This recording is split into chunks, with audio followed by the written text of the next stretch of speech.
You're responsible for one of the largest expenses in your organization, and that's healthcare.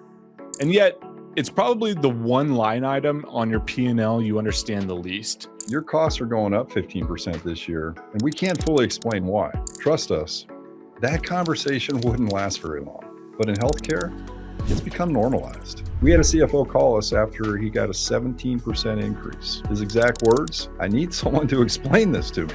And then when CFOs see the spreadsheet for the first time, it clicks for them. It's no longer unpredictable, it's just unfamiliar. And healthcare isn't just an expense, it's one of the most underutilized financial levers in your business. And the moment you start managing it like one, everything changes. Let's start with something that should make every CFO uncomfortable. You're responsible for one of the largest expenses in your organization, and that's healthcare. And yet, it's probably the one line item on your P&L you understand the least. You can forecast payroll down to the penny, you can model revenue scenarios with 3 different growth rates, and you can run capital expenditure analysis that keeps the board up at night. But healthcare, you get a number, and every year that number goes up, and often without any real explanation. Most definitely. And the part that's hard to reconcile is, most CFOs would never accept that level of lack of transparency anywhere else in their business. If a vendor came in and said, "Hey, your costs are going up 15% this year, and we can't fully explain why. Trust us," that conversation wouldn't last very long. But in healthcare, it's become normalized. And when something becomes normalized, it stops being questioned.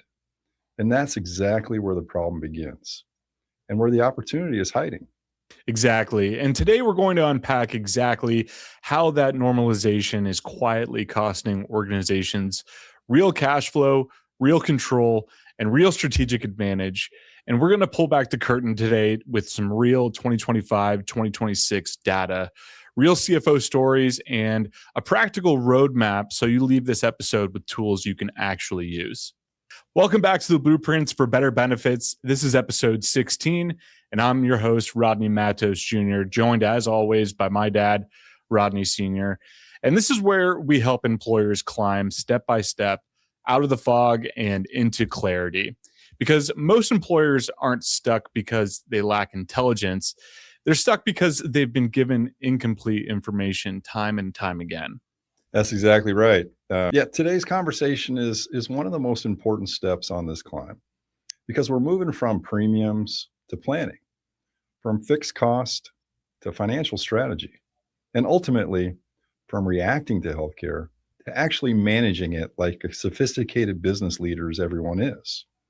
So if you're a CFO, a controller, or anyone who owns the P&L, especially here in Nevada, where industries like mining, construction, manufacturing face unique workforce and claims pressures, we're going deep on how self-funded plans turn healthcare from uncontrollable black holes into a manageable, visible, and even strategic part of your cash flow picture. By the end of this episode, you'll have a clear framework, real numbers, and the confidence to start asking better questions at your next renewal. And let's start with the myth. What's the biggest misconception CFOs are operating under right now? Yeah, I would say that premiums equal predictability. And I'll tell you exactly how this shows up. So we were sitting with the CFO, mid-sized construction firm here in Nevada, very disciplined operators. They had their numbers dialed in everywhere else, labor, materials, equipment, depreciation. And they said something that stuck with us. Healthcare is frustrating, but at least it's predictable. And I remember thinking, it's not predictability, that's just acceptance. Because what they really meant was, I know the number, but I don't know anything behind it. And they didn't know why the increase happened or what claims were driving them and whether any of it was avoidable or how much of that premium was pure carrier margin versus actual claims. And they couldn't pull a report showing the top 5 cost drivers or any seasonal spikes. So yes, they knew the number, but they had zero control over it. Key line right there. Yeah, no doubt. Predictability without visibility is not control at all. It's just a fixed bill. And in today's market, with costs climbing faster than wages or inflation, that fixed bill is becoming the silent profit killer. So, where does that lead organizations off track? Well, it leads them to treat healthcare like a fixed expense when it's actually one of the most dynamic costs in the business. So I'll give you a real example. We worked with a mining employer here in Nevada. Of course, rural workforces are pretty common. Higher claims variability because of the physical nature of the work, including occupational injuries. There's long travel times to care. And every year, their budgeting process looked like this. Take the last year's premium, add 10% with your fingers crossed, and move on. No questions, no analysis, no strategy. And when we asked, what's actually driving your cost, they didn't know. Not because they weren't capable, but because they had never been given access to the data. The fully insured carriers simply didn't share it. So what happens? They build a budget based on a number that was never fully understood in the first place. And that's not forecasting. That's just guessing with some confidence, I guess. But the hidden cost isn't just in the premium. It's the opportunity cost of not managing utilization, not negotiating better pharmacy contracts, and not building reserves from those good years when claims are low. It's like they're locked into something they can't control, anyways. Yeah, that's exactly it. So here's an analogy I heard recently that makes this crystal clear for any CFO who's ever built or renovated anything. I really like this one. So imagine you hire a home builder contractor to build your new headquarters, and you agree to pay him cost plus 15%. Sounds reasonable. And he brings you the contract, you sign it, and he starts the project. But what he doesn't tell you is that he secretly owns the concrete company, the grading company, the framing company. He owns electrical contractor, the plumbing company, and the roofing company. So when it comes time to grade the lot, he gets a bid from his own grading company. When it's time to pour the foundation, gets a bid from his own concrete company, the framers, his company, electricians, his roofers, and so on. And on top of that, the plumbing company is a close partner, and none of those bids are the most competitive on the open market. In fact, they could be 20, 30, sometimes even 50% higher than what you could have gotten if you had shopped them yourself. Because it's all written in the contract you sign, you're legally obligated to use all his companies. And he's paying himself on every single line item. And you have zero ability to pick a better subcontractor. And that's exactly how a fully insured healthcare plan works, isn't it? Yeah, that's precisely how it works. The carrier, they're the general contractor in this analogy. You pay them the fixed premium, cost plus their margin, but they own or have tight partnerships with the network and the pharmacy benefit manager and the stop loss carrier and even some of the care management programs. You don't get to pick the best network for your Nevada workforce. You don't get to pick the best PBM that actually negotiates rebates and passes them through. And you don't get to bring in direct primary care or the most effective chronic condition coaches. You're contractually locked into their subs, whether they're the most competitive or not. And they absolutely never are. And every year they come back with a higher cost plus number, and you just sign it again. So that's why so many employers feel trapped. And the craziest part is most CFOs would fire that contractor in a heartbeat on a real construction project. Yeah, no doubt. But in healthcare, it's become normalized. So let's kind of take a step back a little bit because, this isn't just happening in one company. Across the market right now, we're seeing consistent patterns backed by the latest 2025 data. So every year, according to Kaiser Family Foundation Employer Health Benefits Survey, annual premiums for family coverage reached nearly $27,000 in 2025. So that was up 6% from 2024. And it's the third straight year of increases at or above 6%. Coverage for a single employee only hit about $9,300, up 5%. And workers are shouldering an average of about $6,800 out of their own paychecks for family coverage. So looking ahead for 2026, it's even worse. Employers are bracing for even steeper climbs. Some of the larger analysis and agencies across the country are projecting 6.5% average increase after plan changes. And that's 9% if no plan changes are made. So some are even calling for 8.5% or 10%. And other surveys are landing in about the 9.5% range. That's the highest sustained growth in over a decade. And what's fueling a lot of that? Well, especially drugs and newer categories like GLP-1 medications for diabetes and weight management, those are really impacting a lot of the costs. Those drugs can run $10,000 to $12,000 per patient per year, and utilization has exploded. Some employers saw GLP-1 pharmacy spend jump 50% year over year in 2025. And that's now accounting for up to 10.5% of the total pharmacy claims in some plans. In fully insured arrangements, you don't see any of this. You just see the renewal increase. We had a CFO call us after he got a 17% increase. His exact words, "I need someone to explain this to me." So of course we dug in, and what we found, a small number of high cost prescriptions, a handful of unmanaged chronic conditions, of course, no intervention strategy because there was no visibility, and the entire population absorbed the increase. So here's the big picture. 60% of all covered workers across the country are already in self-funded plans, and 80% of workers at larger firms.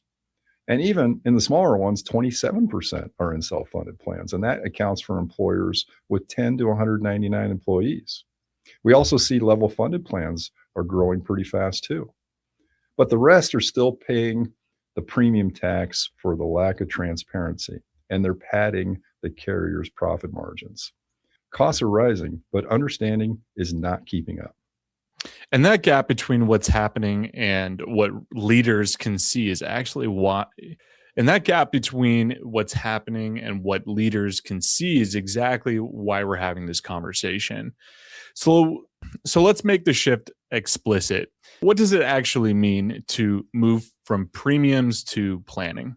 Yeah, well, it means changing the way you think about the expense entirely. So instead of asking, "What's my premium this year?" you start with asking, "What is my actual cost?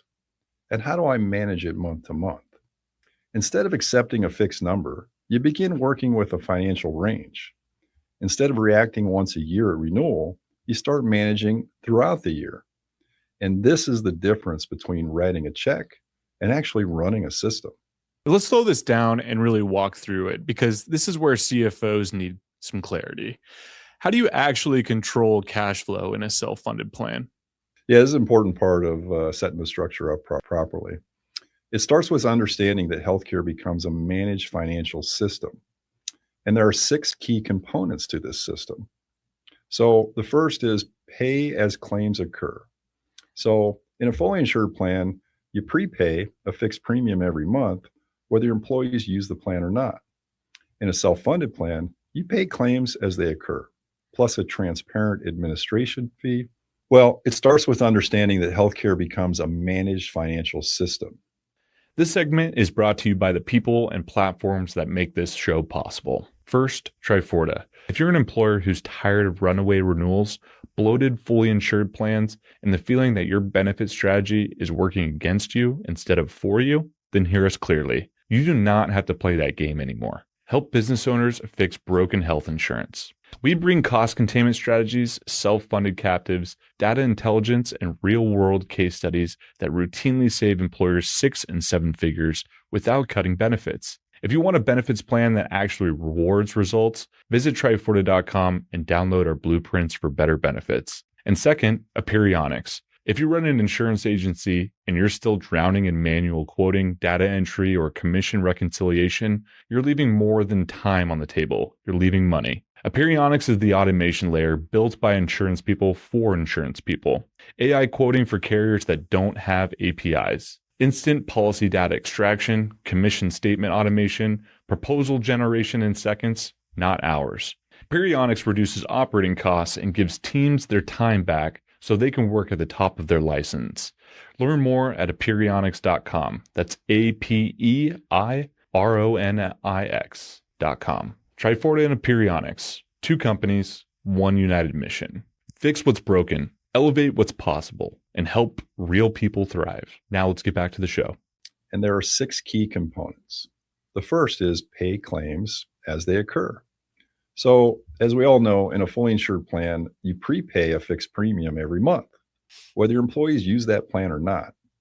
But in self-funded, you pay claims as they occur.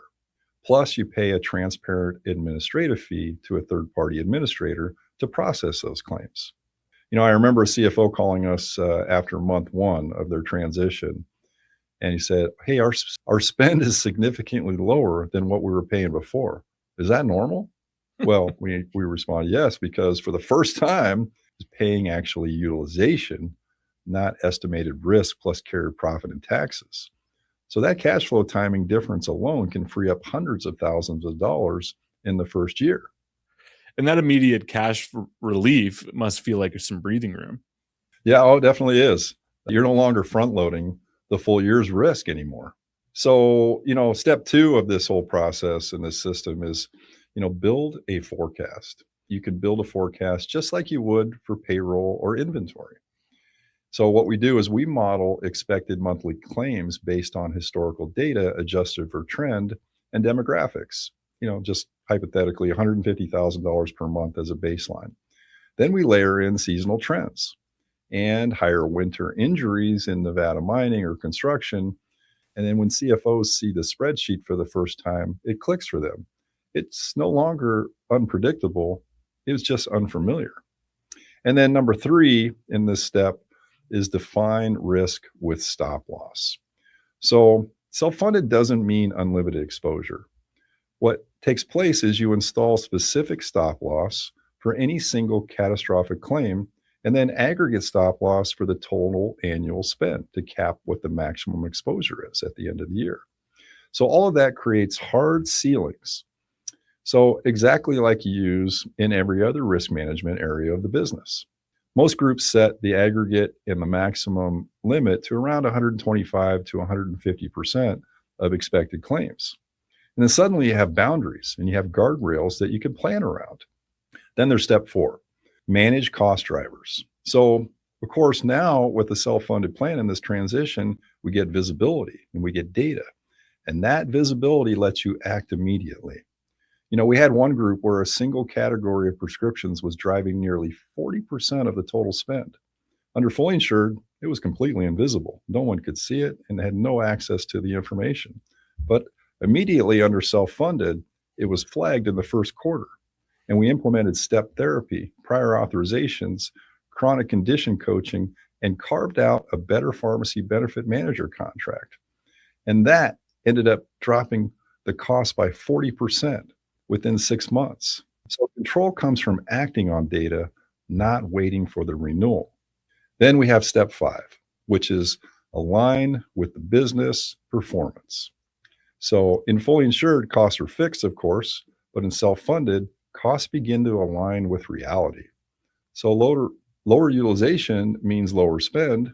Higher utilization gets managed inside defined limits. Suddenly, healthcare behaves like the rest of the business. It's responsive, not rigid. And we've seen groups use surplus for good years to fund wage increases or wellness incentives. And the very last step, step 6, is we get to build reserves. So instead of paying margin to the carrier, which is the carrier's profit, you get to retain the surplus in your own business. So over time, that surplus becomes that strategic reserve you can use for plan enhancements, wage offsets, or simply stronger cash position on the balance sheet. Make your company worth more. Many CFOs tell us this is the part that finally makes sense to them.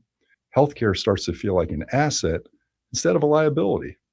So it's not just cost reduction, it's cash flow optimization, balance sheet strength, and even talent advantage.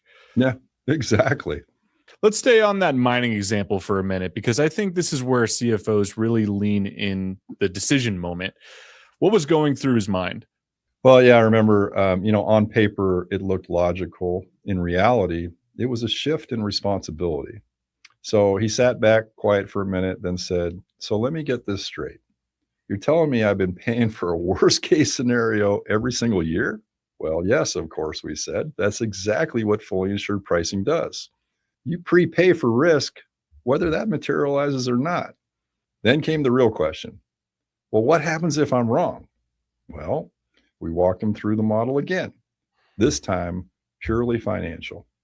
So you already operate under uncertainty in every other forecast. This is no different. The difference is now you can see it in real time and adjust.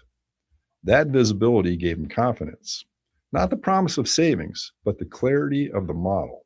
And within 18 months, that group had reduced their total costs per employee by 12% and built a healthy reserve. So CFOs don't need guarantees. They need visibility and a framework to make those decisions. And let's go deeper into that model. If you're a CFO listening, what does this actually look like in your spreadsheet? Well, layer one, we baseline expected claims. Those are based on historical data, adjusted for trend and demographics. Say we use that $150,000 example per month. Layer two, the variability band. So normal month-to-month swings of plus or minus 30,000. So your operating range is $120,000 to $180,000 a month. And then we layer in stop loss protection. So you have the aggregate cap at say 2.2 million annually. No matter what, you don't exceed that.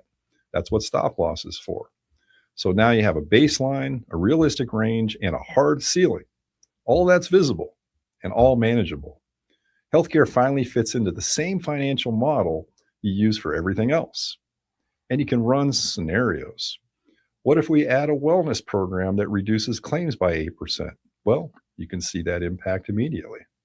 Different industries see this differently. Let's talk construction. How does that work?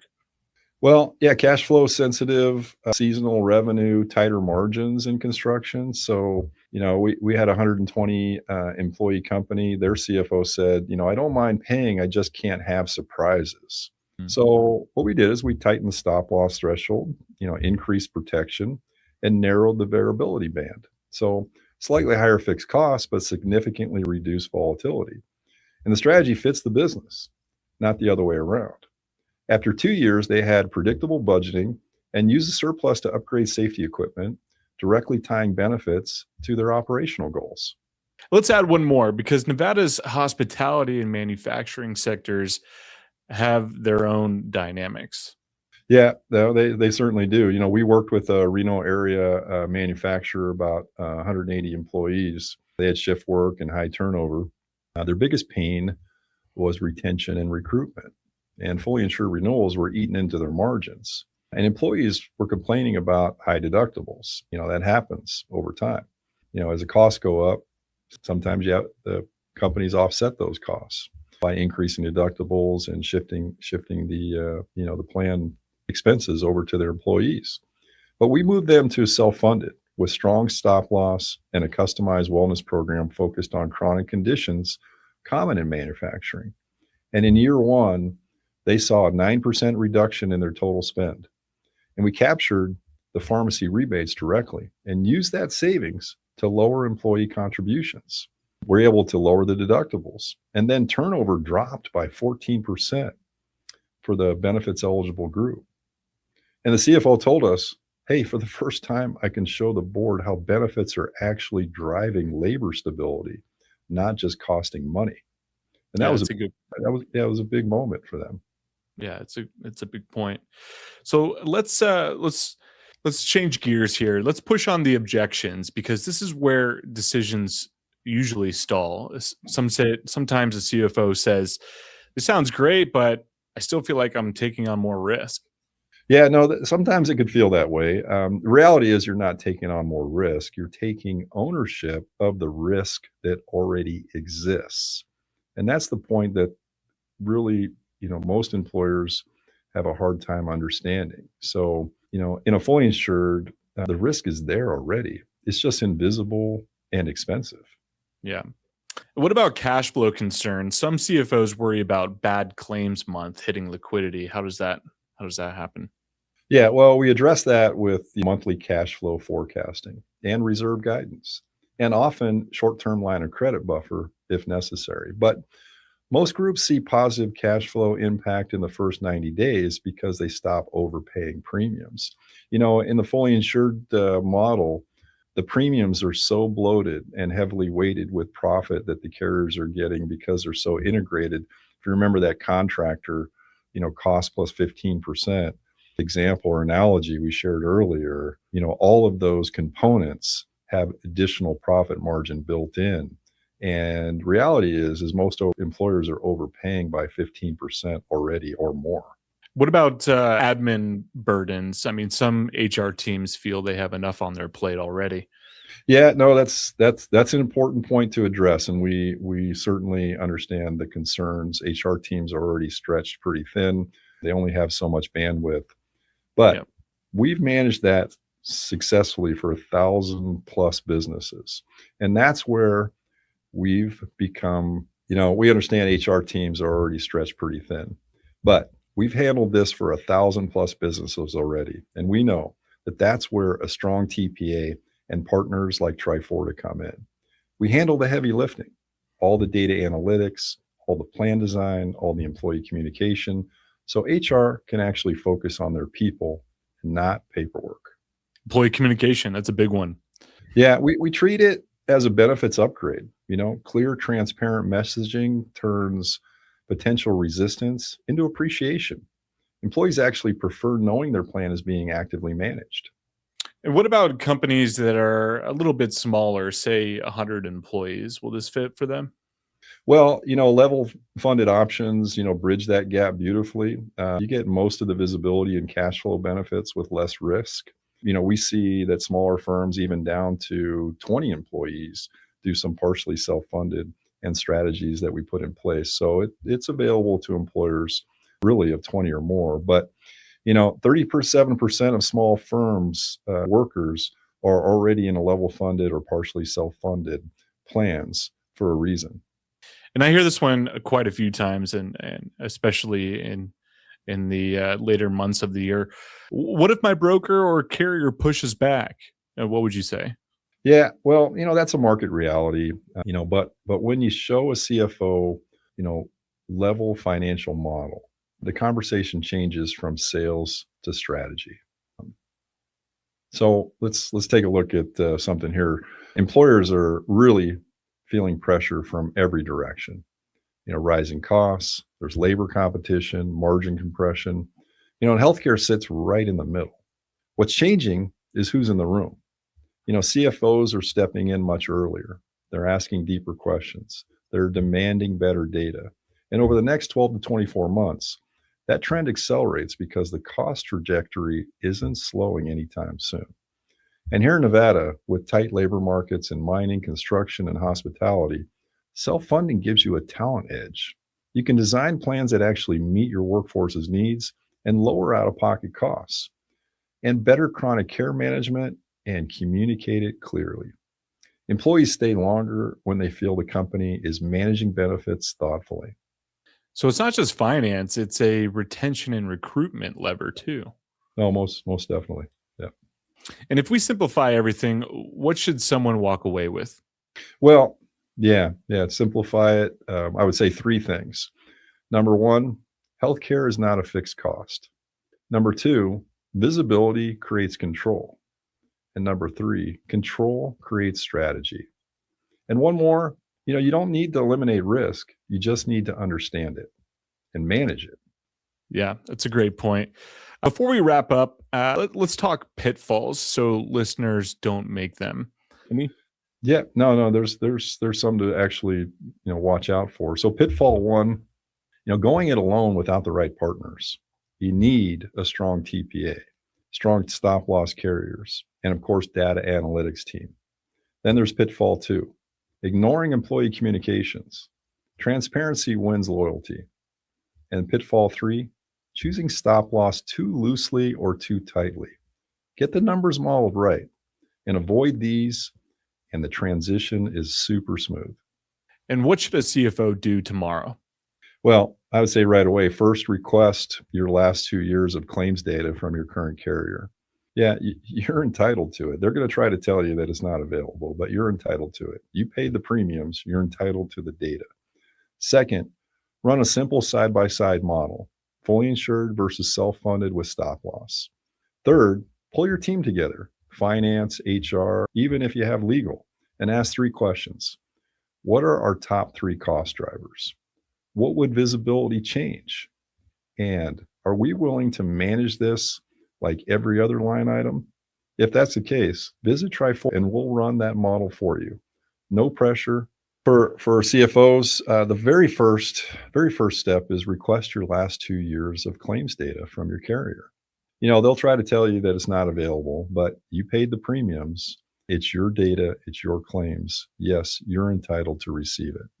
Second, run a simple side-by-side model, fully insured versus self-funded, including stop loss and managing the cash flow. Third, pull your team together, finance and HR, even legal if you have legal in-house, and ask 3 questions. What are your top 3 cost drivers? And what would visibility actually change for us? And are we willing to manage this like every other line item on our P&L? If the answers to those questions are yes, visit Trifork. We'll run that model for you. No pressure, no sales pitch, just clarity. So when we step back, this isn't really about insurance, is it? No, not at all. This is about how you manage one of the largest expenses in your business, whether you accept it or understand it. Because once you understand it, you can model it, you can manage it, and ultimately you can control it. And healthcare isn't just an expense. It's one of the most underutilized financial levers in your business. And the moment you start managing it like one, everything changes. Most definitely, because self-funding isn't the destination. It's just the starting point. And if this episode changed your perspective, share it with a CFO or benefits leader who needs to hear it. And visit Trifork to schedule a no-pressure financial modeling session. And as always, thanks for climbing with us, and we'll see you on the next one. Take care.